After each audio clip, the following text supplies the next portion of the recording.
Hello friends, कैसे हैं आप लोग। मैं चंद्रकांत आज आप लोगों के लिए लेकर आ गया हूँ फिर से साइंस की क्लास। पिछले वीडियो में आपने साइंस की क्लास को देखा था, समझा था। आज हम उसी के आगे से इस क्लास को कंटिन्यू करेंगे। कैसे क्या है पूरा आपको मतलब जो बेसिक चीज़ है वो आप लोगों ने समझ लिया है। उसके आगे जो कॉन्सेप्ट है, आगे जो आपके इवेंट बनने के तरीके हैं उसके बारे में आज बात करनी है। तो चलिए दोस्तों, देखते हैं आज की क्लास। तो आपने पिछली क्लास में पढ़ा था जो आपका मिरर होता है वो कितने प्रकार का होता है। बेसिकली हमने बताया है उत्तल दर्पण और एक अवतल दर्पण। तो एक हमने चर्चा की थी, एक आपका अवतल दर्पण और दूसरा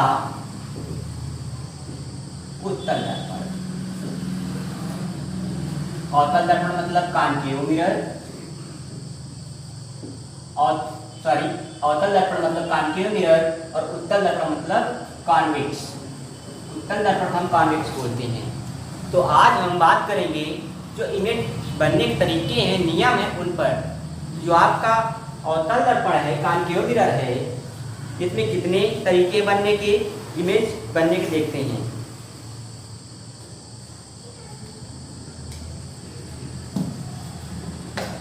बात करते हैं अब अवतल दर्पण की। जैसे आप लोगों को मैं बता देता हूं कि अवतल दर्पण क्या होता है। जो अवतल दर्पण है आपका, जिसके बाहरी पृष्ठ से क्या हो, परावर्तन हो, जिसके बाहरी पृष्ठ से परावर्तन होता है वही आपका होता है अवतल दर्पण।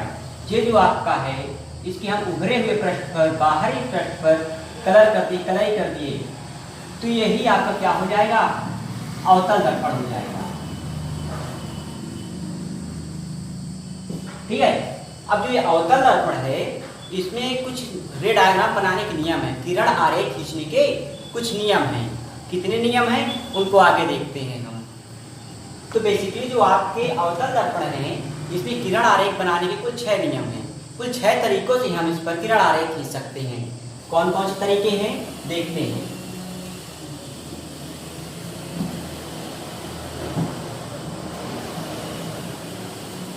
देखिए, पहला आपका, अगर हम अवतल दर्पण वस्तु को अनंत पर रख दें, वस्तु को अनंत पर मतलब इनफाइनाइट पर रख दें तो इमेज कहां पर बनेगी। दूसरा, वस्तु को हम अनंत और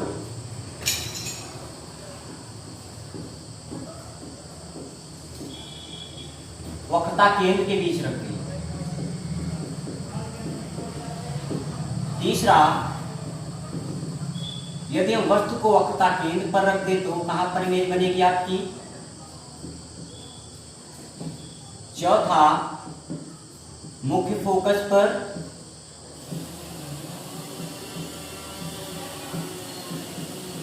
पांचवा, वक्रता केंद्र और मुख्य फोकस के बीच। छठा, फोकस और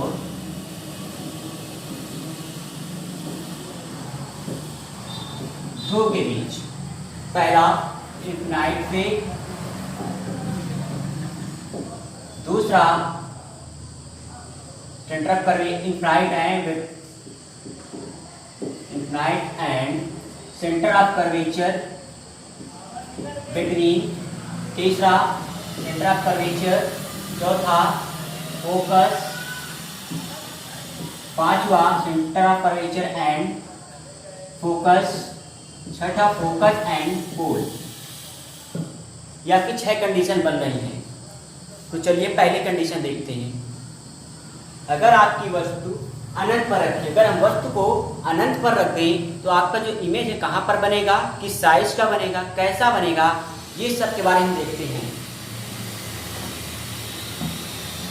चलिए बात करते हैं हम अब अनंत की।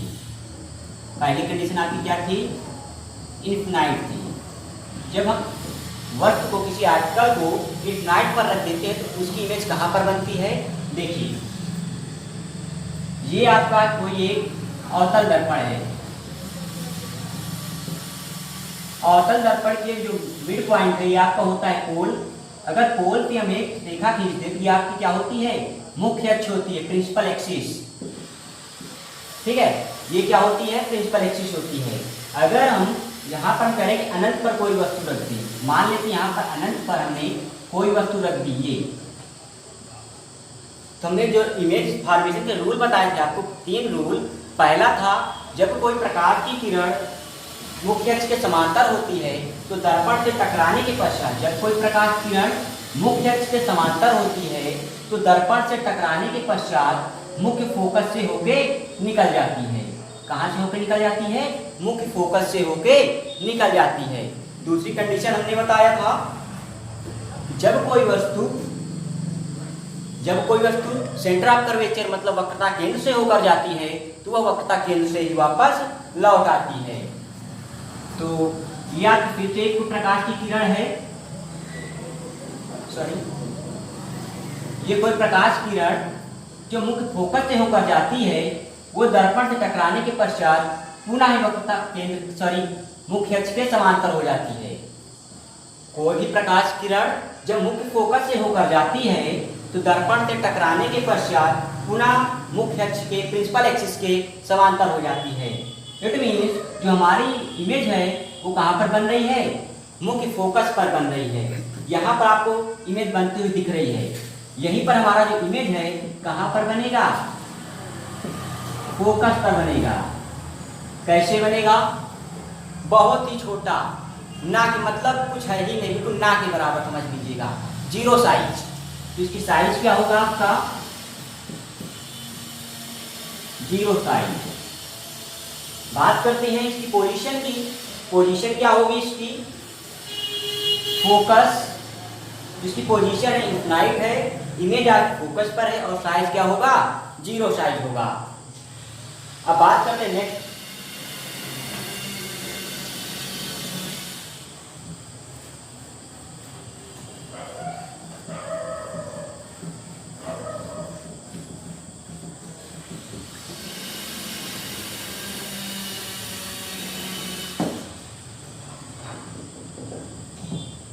जब वस्तु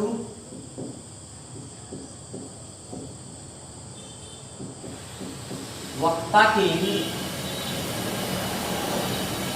के पीछे हो, इसे दूसरे शब्दों में कह सकते हैं अनंत और वक्रता केंद्र के बीच में। लेकिन ये होता बीच में नहीं एक्चुअल, लेकिन मान लेते हैं अगर ऐसे बोले अपने लैंग्वेज में, बाकी अगर बुक की लैंग्वेज में बोले तो जब वस्तु वक्रता केंद्र के पीछे हो, मतलब beyond the centre of curvature.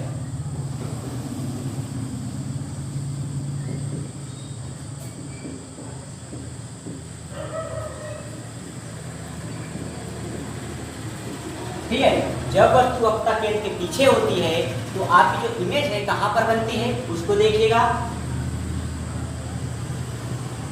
अभी अभी आपने पढ़ा था, मान लेते यहाँ पर आपका फोकस है, ये आपका सेंटर ऑफ कर्वेचर है, तो कह रहा है कि जब आपका ऑब्जेक्ट कहाँ पर हो, वक्रता केंद्र के पीछे हो। यहाँ पर वक्रता केंद्र है तो स्पष्ट रूप से हमें पता है वह तुम्हारी इसके पीछे इधर ही होगी। मान लीजिए ये कोई वस्तु AB है, कोई वस्तु AB रखी हुई है, तो आपने जो 3 नियम पढ़े उसी 3 नियम के अकॉर्डिंग देखिए कि प्रकाश किरण दर्पण से टकराएगी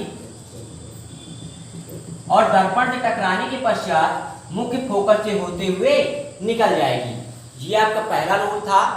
पहला रूल क्या था आपका, कि जब कोई प्रकाश किरण मुख्य अक्ष के समांतर होगी तो दर्पण से टकराने के पश्चात कहाँ से निकल जाएगी, मुख्य फोकस से निकल जाएगी।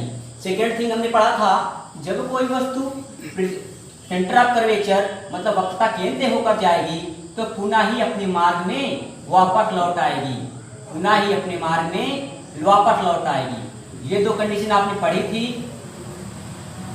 कि जब कोई वस्तु वक्रता केंद्र से जाएगी तो पुनः अपने मार्ग में वापस लौट आएगी। तो हमारी ये यहाँ पर आपको पॉइंट दिख रहा होगा, यहाँ पर हमारी इमेज बनती हुई प्रतीत हो रही है, सॉरी प्रतीत नहीं, इमेज बन रही है, आपकी एक्चुअल इमेज बन रही है। तो आपकी जो इमेज है कहाँ पर बनेगी, centre of curvature and focus की मिड में, between focus and centre of curvature पर आपकी इमेज बन रही है। जो आपका साइज होगा साइज क्या होगा, जो आपकी ऑब्जेक्ट है ऑब्जेक्ट से छोटा होगा, इसकी साइज क्या होगी, लेस देन ऑब्जेक्ट। इसका जो साइज है ऑब्जेक्ट से छोटा होगा और इसकी पोजीशन कैसी होगी, रियल होगा। कैसी होगी, रियल होगा, एक्चुअल होगा। अब हम बात करते हैं तीसरी कंडीशन की कि जब हमारी वस्तु, जब हमारी ऑब्जेक्ट कहां पर हो, सेंटर ऑफ कर्वेचर पर हो। जब वस्तु आपकी कहां पर हो, सेंटर ऑफ कर्वेचर पर। तीसरी कंडीशन आपकी यही है। देखते हैं इस कंडीशन पे